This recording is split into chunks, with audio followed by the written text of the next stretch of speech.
Hello, and welcome back to another episode of Redefine Your Life. Today, we have a special guest joining us, my grandma, and we're going to talk a little bit about how healthcare has kind of shifted a little bit over the duration of my grandma's career and get to know her a little bit better. How do you feel that the evolution of nursing has changed from what you've seen, at least from when you started as a nurse to now? Like, what kinds of things do you notice are different? I think hospital staff, when I was working as a nurse, which was 50 years ago, I graduated in 79. But the administration, whether it was hospital or a nursing home that I worked with, or even home health care, nurses were revered. They were respected. They were very knowledgeable. They were satisfied with the pay they were getting and benefits and hours. They knew from the beginning that they would be maybe changing a shift or so. But they all loved their career. I loved mine. Every day I was a nurse, I enjoyed going to work. And today I have friends that work in the hospitals in Washington State, and they're very unhappy with the way things are going. Hospitals are merging, nurses are getting more hours, a shortage of nursing staff. Mainly that's a big difference from years ago. Mm-hmm. Not that there weren't times that I would have to work a double shift, but that was far and few in between. Mm-hmm. But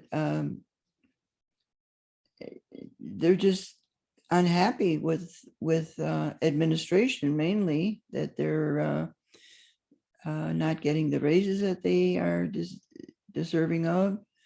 Benefits are being cut out for, let's say, coverage for family.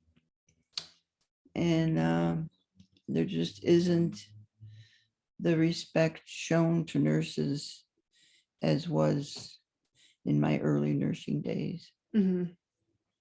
Do you feel like the care has kind of changed as well, as far as like maybe back when you started, like what your ratios were kind of like, and were men and women treated differently, or did you see any health disparities and such when you were practicing?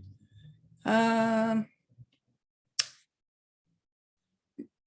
really. Well, for one, I can't remember until maybe 15, 20 years into nursing that there was a male nurse, or, male, more men were going into the nursing field. Mm-hmm.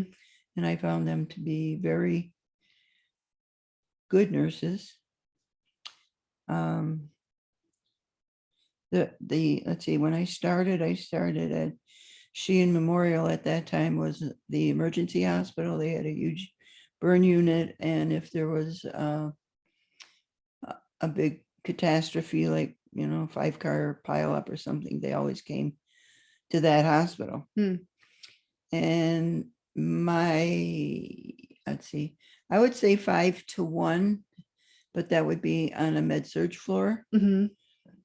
And I did some revolving, going to ER or the burn unit.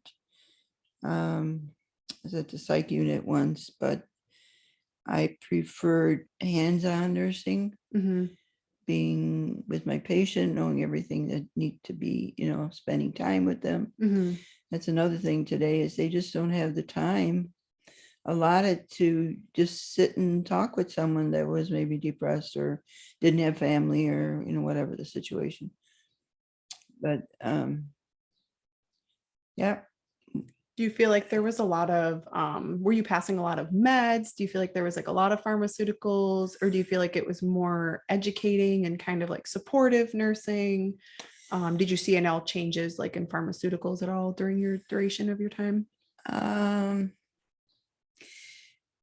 I think later on, especially living or working with geriatrics, Mm-hmm. there were more meds related to depression as the years went on. I think they realized the importance of treating the elderly with their mental health, really.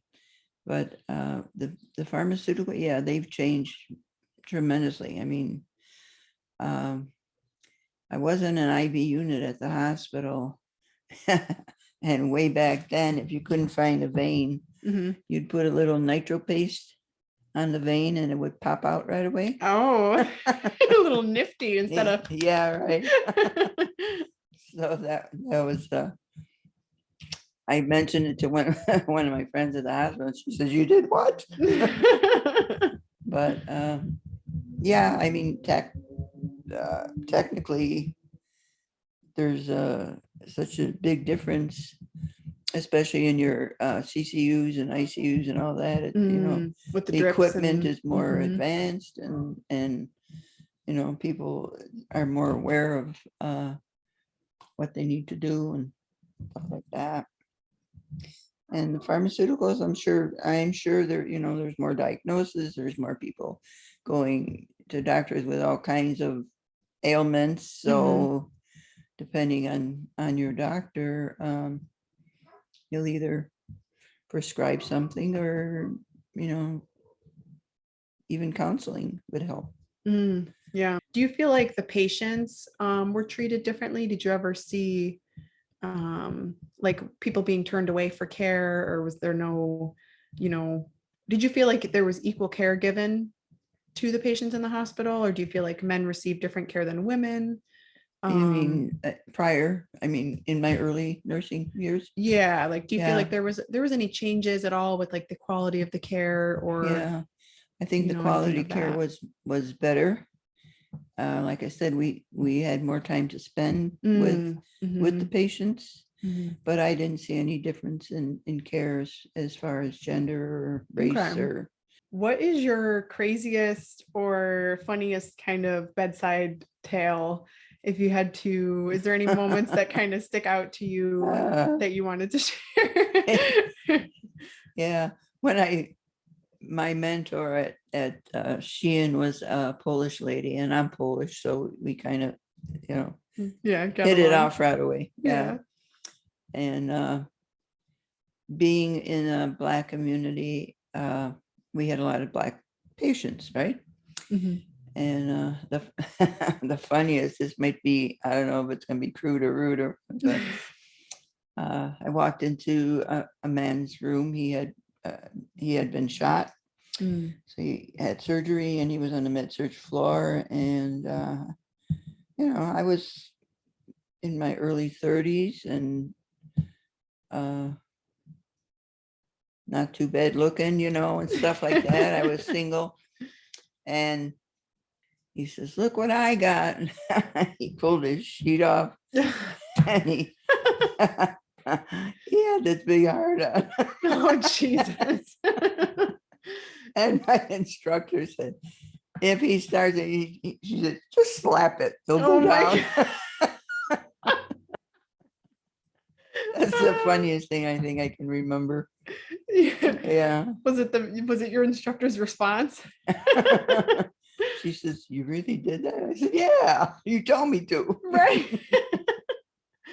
Oh yeah, there's definitely I've definitely had my fair share of vulgar encounters with patients that don't understand where the disrespect line is, or that there even is one that exists, right. Right. So yeah, you definitely have to, I guess the best way to say it is like put them in their place. Yeah, right. Demand the respect that you deserve, and this will not be tolerated here. Right.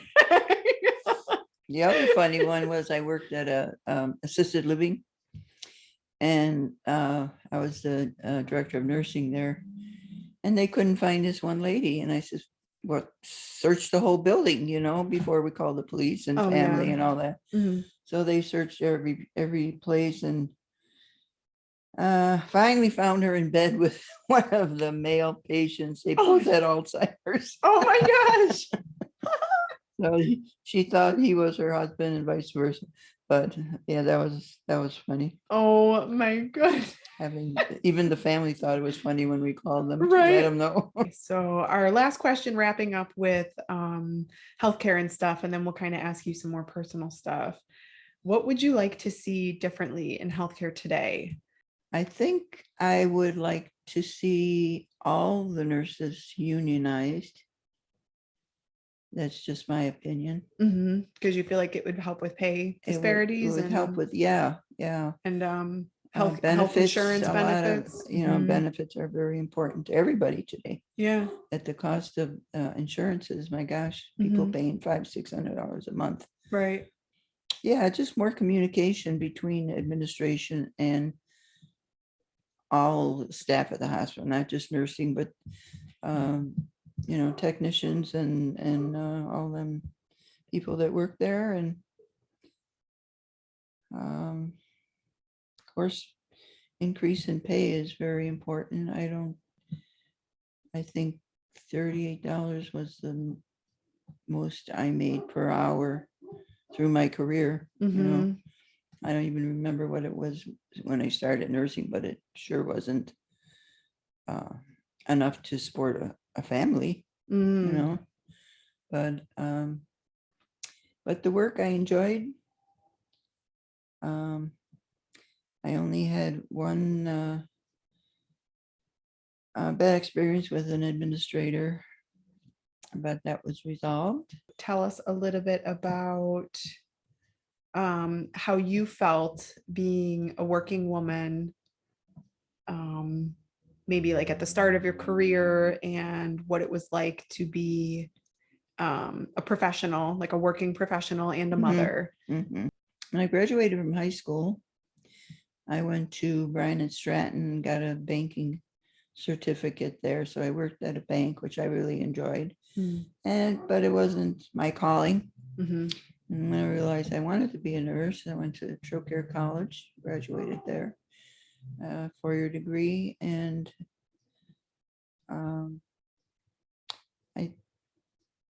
I had 4 children at the time I was married. My husband was not very supportive. He didn't like the fact that I was looking for a profession. But he always told me I would not graduate, which gave me more will to do better in school. Yeah. When a man tells a woman she can't do something, can't do little it. does he know. Right. But got through it. At the end of my 4th year, I filed for divorce, and it was not a good divorce. It was nasty. And anyway, friends of mine, their husbands, they were 2 of them exactly that were in nursing school with me. Their husbands were going to be transferred from the oil company here in Buffalo. And they moved to Washington State, and up near the Canadian border, BC border. And they kept telling me what a beautiful place it was. And, they need nurses in hospitals and all over. So anyway, one of my sons and I went to check it out, and we kind of liked it. And so we moved out there and been there for 40 years now in Washington. Yeah.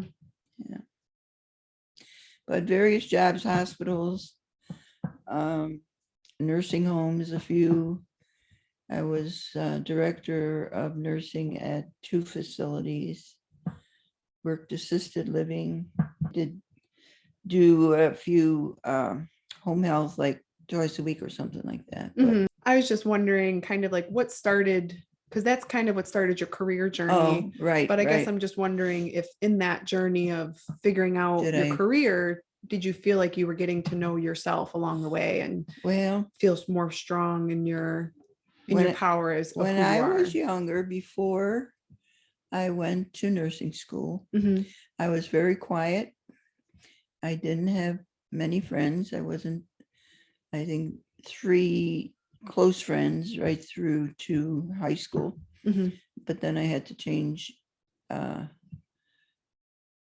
my, let's see, my junior year, I had to change schools. Mm.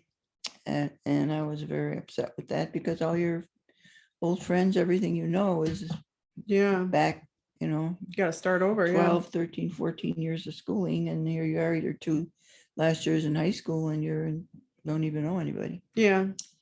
But I think nursing gave me more confidence in myself. Mm-hmm.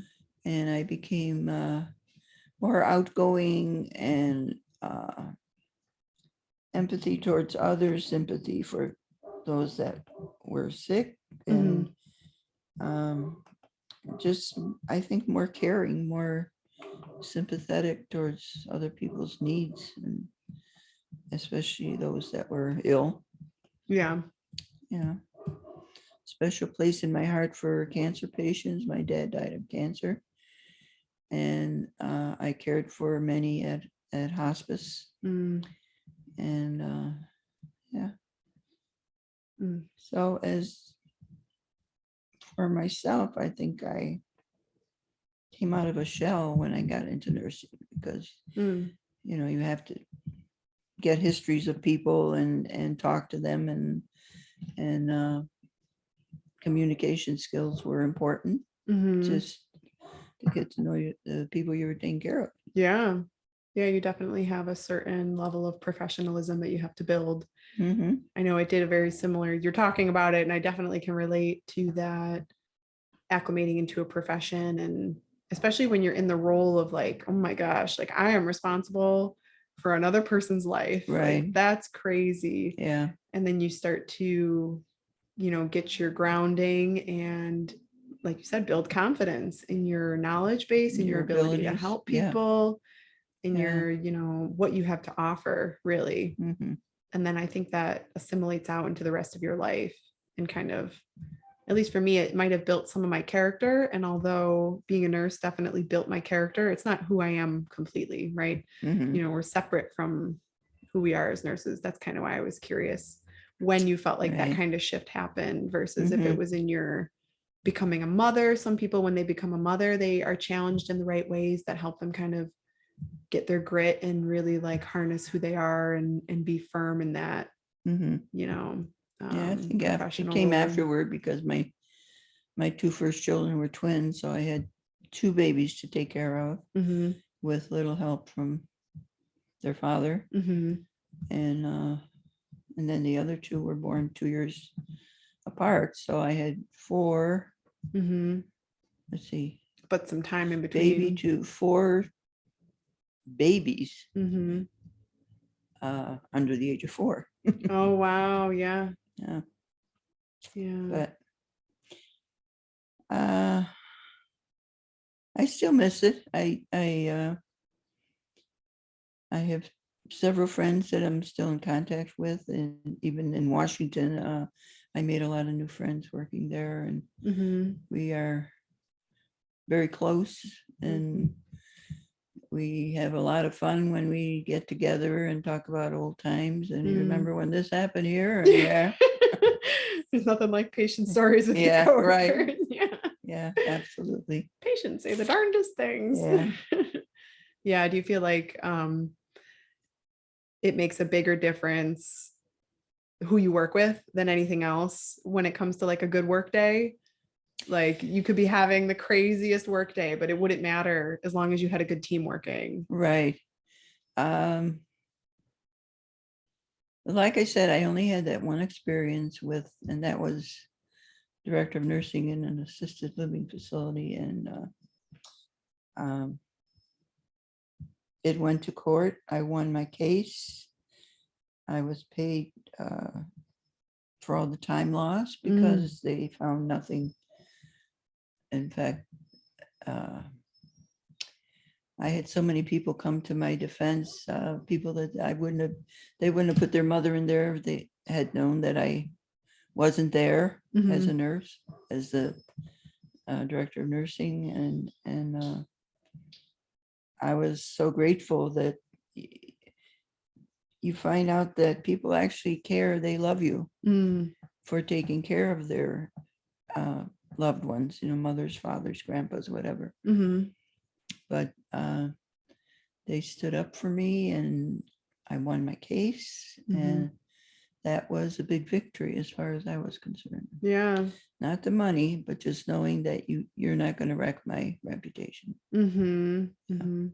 Yeah, knowing truthfully who you are, and yeah, that can be a challenge of the integrity for sure. Mhm.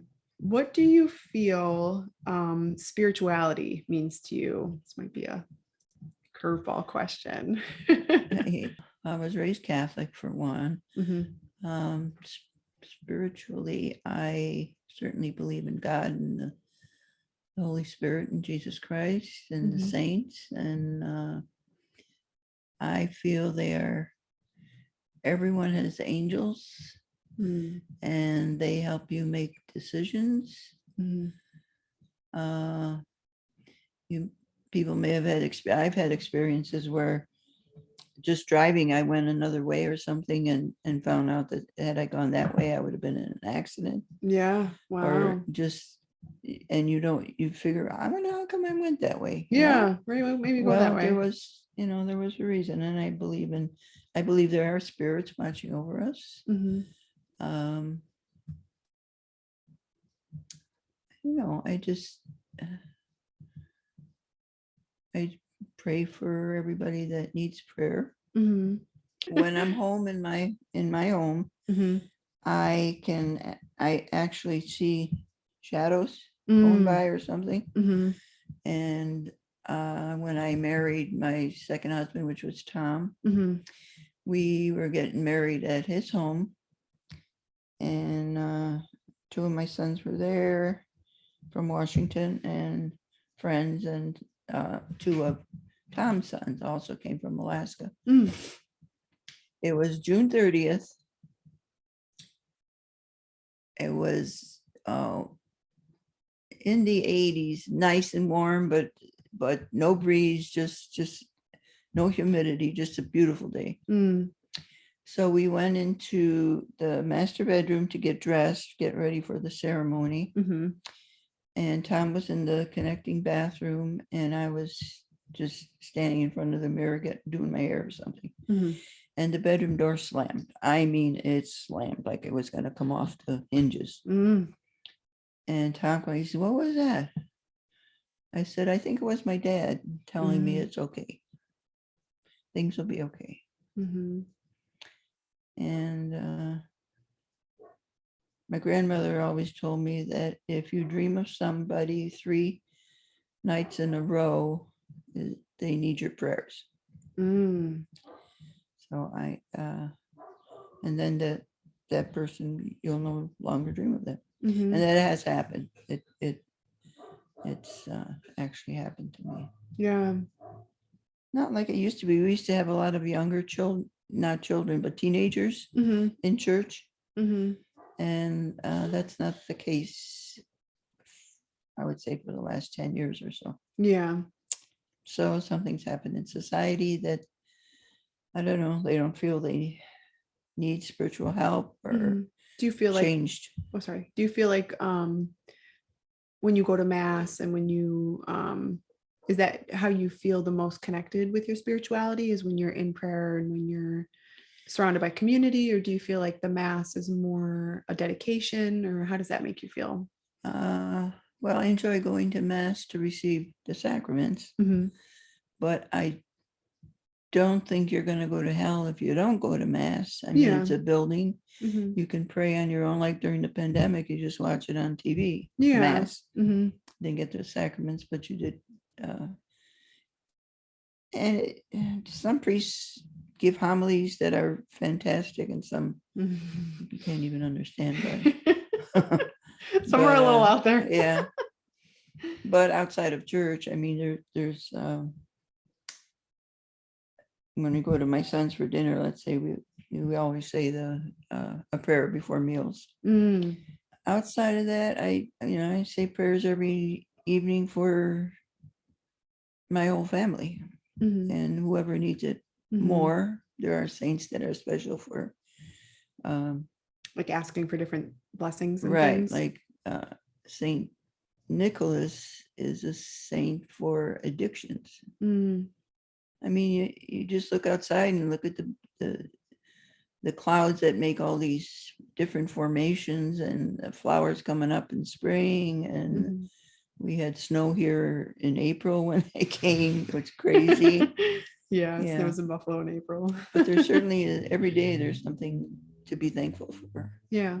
One of them is one of my granddaughters here. And I had my sixth great grandbaby. Mm, There's two new babies, great grandsons there that I'll see that are, I think, like 4 weeks old. mm, So I had three within a month period, yeah. which was pretty exciting. Yeah. That is exciting. Do you feel like you have any intuitive like superpower, or maybe not like a superpower, but like almost like a sixth sense or anything that you feel almost like a gift that you were given that is special to you? Maybe it's reading people or feeling a certain type of thing, or like you said, you saw a little bit of shadows. Do you feel like there's anything kind of like that? There's only 2 times that I could remember I had 2 dreams. One was of my brother having an accident exactly where his car was hit, Mm, and it came true. In mhm, a week he had that accident, and it was just the way I dreamt it. And then another one was a friend of mine that died of cancer. Um, she wanted to, I went and took care of her at night when give her husband relief. mm, And we were good. The 4 of us were good friends. We went camping, we went playing golf and all that. And I was going to go Christmas Eve. And she said, no, I don't want you Christmas Eve. She says, I want you here New Year's Eve. mm, I said, that's fine. We don't have any plans. mhm. And that's the night she died. Wow. She wanted me to be there with her. Mm, So, wow. yeah, when you can think about many things, you wonder, wow, how did that happen? Or Mhm. I'm Sounds like still you I'm have still wondering how I got to be 80. 80 years, All of a 80 sudden I years had the young. 80th birthday. I love that. No, Oh, 80 yeah. years young and beautiful and so full of life and spirit still. If you could tell the world one thing and it would kind of reach the masses, what would you want it to be? What kind of message would you want to spread to the world? It's spreading love and caring for other people, whether it's Mm, white, black, purple, yellow, whatever, we're still all God's children. We're all different, of course, but uh, just horrible things have been happening. I don't know if it's because of the pandemic or what, but all these shootings of innocent people and killings, and they're just increasing, and people have lost their homes and all that. But there's got to be tolerance and more love in this world for each other. mhm. Yeah. Yeah. Oh, I love that. Well, thank you so much for joining You're us welcome. and answering my questions. So happy to have her in this state. And yeah, we just appreciate you being open to sharing some of your life You story betcha. and, that sweet message at the end. Thank you guys for joining us, and we'll see Okay. you next time. Bye.